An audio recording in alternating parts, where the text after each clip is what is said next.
पूर्व मुख्यमंत्री हेमंत सोरेन की याचिका पर झारखंड हाई कोर्ट में एक बार फिर से सुनवाई हुई।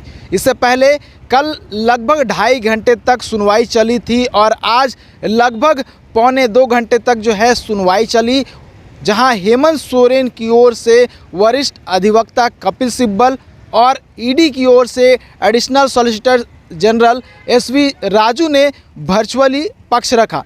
दोनों ओर की पक्षों की सुनने के बाद झारखंड हाई कोर्ट ने फैसला सुरक्षित रख लिया है। बता दूं कि आज जब सुनवाई शुरू हुई तब हेमंत सोरेन की ओर से कपिल सिब्बल ने कोर्ट को बताया कि हेमंत सोरेन के खिलाफ कोई भी केस नहीं है और उनके खिलाफ कोई ऐसा सबूत नहीं है जिसके तहत जो है उन्हें पीएमएलए की धाराओं के अंतर्गत लाया जाए। उन्होंने लगातार कहा कि हेमंत सोरेन के खिलाफ कोई प्रेडिकेट ऑफेंस नहीं बनता है, लेकिन फिर भी ईडी की ओर से कार्रवाई की गई है और उनकी गिरफ्तारी हुई। वहीं ईडी की ओर से additional solicitor general SV Raju ने विरोध किया और तमाम वो बातें कही और ये बताया कि किन धाराओं के अंतर्गत जो है उनकी गिरफ्तारी हुई है और क्या कुछ अपराध जो है हेमंत सोरेन की ओर से किए गए। ये तमाम बातें जो है आज झारखंड हाई कोर्ट में सुनवाई के दौरान कही गई। उसके साथ साथ आपको बता दूं कल लगभग 2.5 घंटे तक सुनवाई हुई थी। इस दौरान भी कुछ इसी तरह की बातें जो है एक दूसरे की ओर से कहा गया था।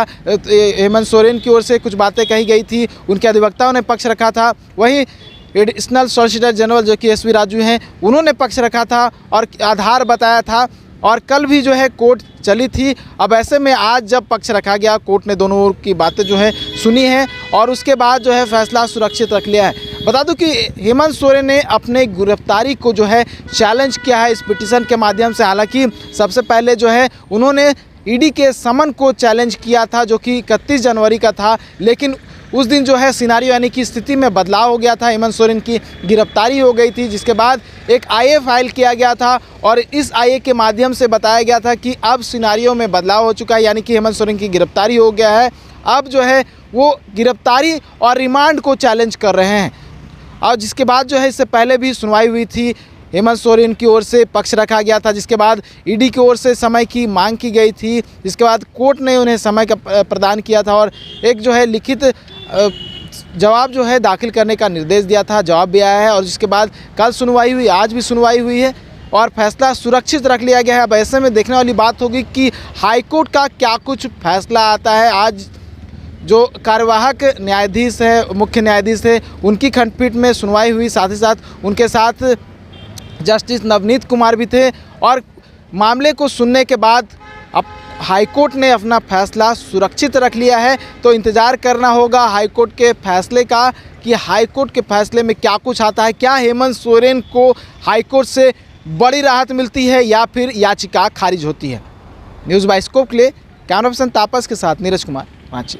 बच्चों को दिला रही है क्वालिटी एजुकेशन, तो अब धनबाद से बाहर जाने की जरूरत नहीं, क्योंकि धनबाद में ही खुल गया है DY पाटिल इंटरनेशनल स्कूल, जहां लड़कियों से नहीं ली जाती है एडमिशन फी। साथ ही इस साल एडमिशन लेने वाले स्टूडेंट को जब तक वो स्कूल में पढ़ेंगे तब तक ट्यूशन फी में मिलेगी 20% की छूट। Quality faculty, stem lab, big playground, bus facility यानी complete student friendly environment. DY Patil international school, Kailashpuram, near Memco मोड़, धनबाद। Admission open. 5 राज्य, 61 शहर, 150 प्रोजेक्ट और एक वास्तु विहार। नई सोच, नया घर, बनाए रखिए अपना प्यार, सेवा में है वास्तु विहार।